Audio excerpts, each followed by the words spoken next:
Do you think that President Tinubu has made the right step taking the right step in the right direction to make sure that he provides himself an aircraft worth $150 million?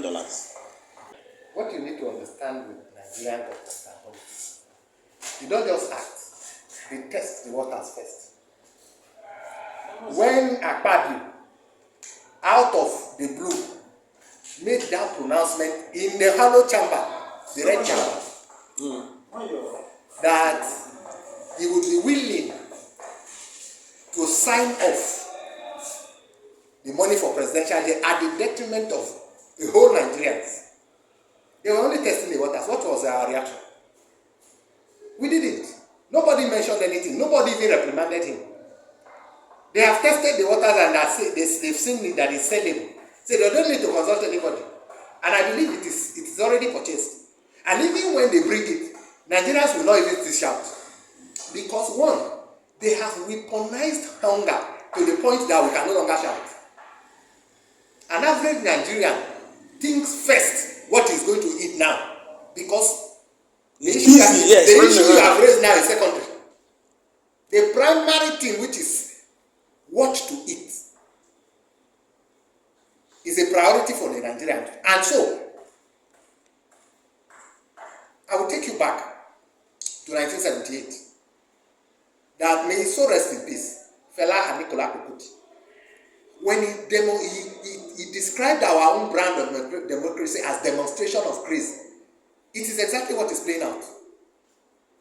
It is exactly what is playing out. Demonstration of grace. Crazy demonstration. If not, why would human beings be dying of hunger? And somebody who is seemingly sane, just cut your coat according to your size, is going to buy an aircraft with $150 million. That would be enough to at least assuage the hunger that is on the land if it is put into the right use. Well, I think that they are also providing an ameliorative measure to the hunger. Coincidentally, in the midst of them spending $150 million for an aircraft, I hear that they're also sharing about 1,200 or 1,500 bags of rice to the subnationals to cushion the hunger in the land. What do you call that? That is what I call madness. Why is it madness? When you repeat the same things over and over and over, you don't expect to get a new result. It will be the same result. Palliatives, what have we seen palliatives turned out to be? It is the same politicians that will use it to patronize themselves. To hoard it and later rebrand it for campaign. That is exactly what I'm saying.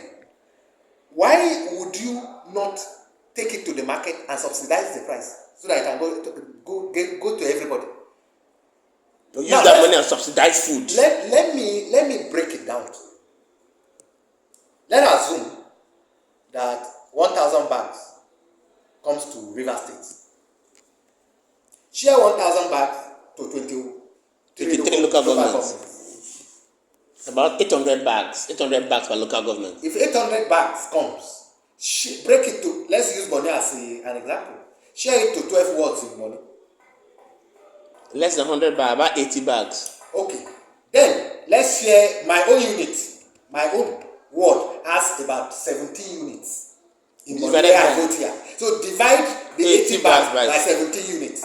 My unit alone, Ward 6, Unit 3, we have 1,400 voters in that unit. But they are saying that this money should be shared to most vulnerable people, not every Nigerian. Who exactly is the most vulnerable as I speak now? You are even in the center of vulnerability. How much is your salary and how much is a bag of rice? Do you think that if you give an average Nigerian now a paint rubber of rice, he will not jubilate?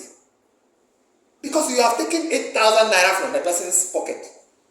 So will it be safe to say at this point that, because when they keep coming up with this measure, Nigerians are breaking their head that, why are they doing this, why are they doing that, but Of course, this is primary economics to understand that cannot solve the major issues of hunger in the land. That's exactly what I'm saying. Will it be safe That's why I called it madness. to go by what the likes of Omoyele Sowore and the likes of Shehu and Nikulakpa have been saying, that it is intentional for them to use these strategies to weaponize poverty?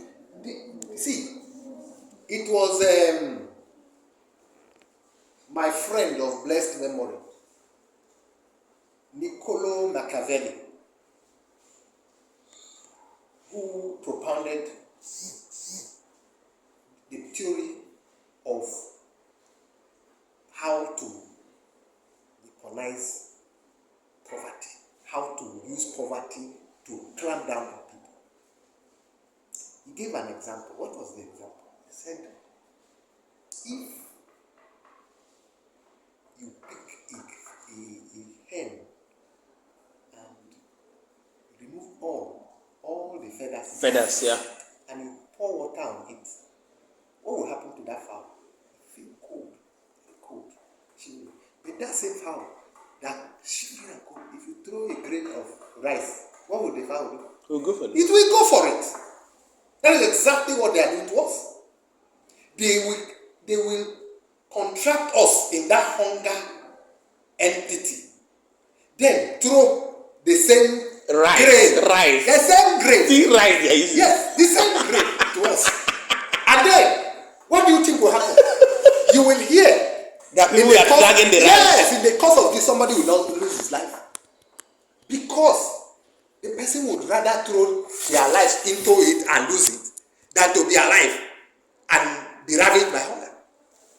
So, it is a tactics, it is a ploy, it is what Karl Marx discussed in his social stratification. The bourgeoisies and the proliferates. That is what they are doing to us. They are using also the power of the state and as an instrument of oppression against the popular majorities. Because if you plan protest, they will subjugate you. Because protest is what turned the Arab world into what it is today. You remember the Arab Spring? Yeah. Tunisia, Morocco, and the likes of them. When their government failed, what did they do? They held them to ransom, held them to account for it. But they will not allow protest. Because if they do, they know the end will come. So they will use the instrument of state. What is the instrument of state? Police, army, and the other likes to clamp you down. Because the more they allow you, the more their government will lack legitimacy and most likely lose its sitting.